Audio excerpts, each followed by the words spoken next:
പിന്നെ സഹോദരന്മാർ, ഒരു കാര്യം കൂടി ഞാൻ പറയാണ്. നല്ല വീടെടുത്ത് വെച്ചു, പെട്ടെന്ന് തന്നെ കൊണ്ടുവന്നൊരു ചങ്ങാതിയെ മൂപ്പര് വന്നിട്ട് പറഞ്ഞു, ഈ റൂം അങ്ങ് പറിച്ചു കളയണം, മറ്റേ റൂം അപ്പുറത്താക്കണം ഇപ്പുറത്താക്കണം. സുബ്ഹാനല്ലാഹ്, ലക്ഷക്കണക്കിനുറുപ്പിക ചെലവഴിച്ച സാധുവിന്റെ പണം മുഴുവനും തൊലച്ചു.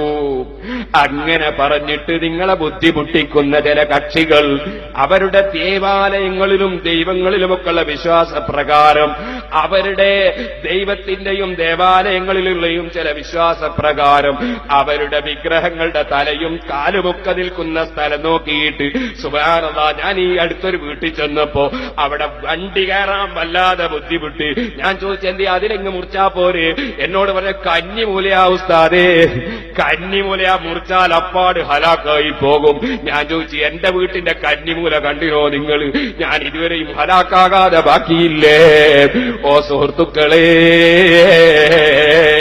പറയട്ടെ, വീടുണ്ടാക്കുമ്പോൾ നിങ്ങൾ ഏതെങ്കിലും തങ്ങന്മാരെ വിളിച്ചോ, ആലിമീങ്ങളെ വിളിച്ചോ, അവരെ കൊണ്ട് പ്രാർത്ഥിപ്പിച്ചോ, എന്നിട്ട് അവരൊരു ബറക്കത്തിന് വേണ്ടി ഒരു സ്ഥലം കാണിച്ചു തന്നാൽ അത് നിങ്ങൾ നിർണയിച്ചു. അതൊന്നും തെറ്റാണെന്ന് ഞാൻ പറയുന്നില്ല, അത് തെറ്റല്ല.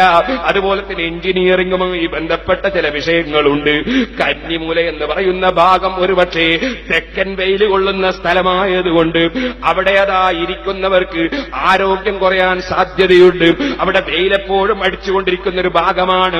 അതുകൊണ്ട് ആ സ്ഥലത്ത് നല്ല മരം വെച്ച് പിടിപ്പിച്ചാൽ, അതുപോലെ ഉയർന്നു നിന്നാൽ വെയിലിനൊരു തണല് കിട്ടാൻ സാധ്യതയുണ്ട്. അതുകൊണ്ട് പഴയ കാലത്ത് ചിലരൊക്കെ ആ ഭാഗത്ത് ഒരു പുളിമരം നട്ടിട്ടുണ്ടെങ്കിൽ, മറ്റേതെങ്കിലും മരം നട്ടിട്ടുണ്ടെങ്കിൽ, അവിടെ കുറച്ച് ഉയർത്തി വെച്ചിട്ടുണ്ടെങ്കിൽ, അതൊക്കെ ഈ തെക്കൻ വെയിൽ അടിക്കാതിരിക്കാനുള്ള ഒരു ഏർപ്പാടാണ്. അതൊക്കെ ഒരു അന്ധവിശ്വാസത്തിന്റെ ഭാഗമാക്കിയിട്ട് നിങ്ങൾ വിഷമിക്കേണ്ടതില്ല. ഇക്കാര്യം ഞാൻ സൂചിപ്പിക്കുകയാണ്. ബാക്കി കൂടുതൽ അറിയേണ്ടവർ തങ്ങളോട് ചോദിച്ചാൽ മതി. സഹോദരന്മാരെ, ഞാൻ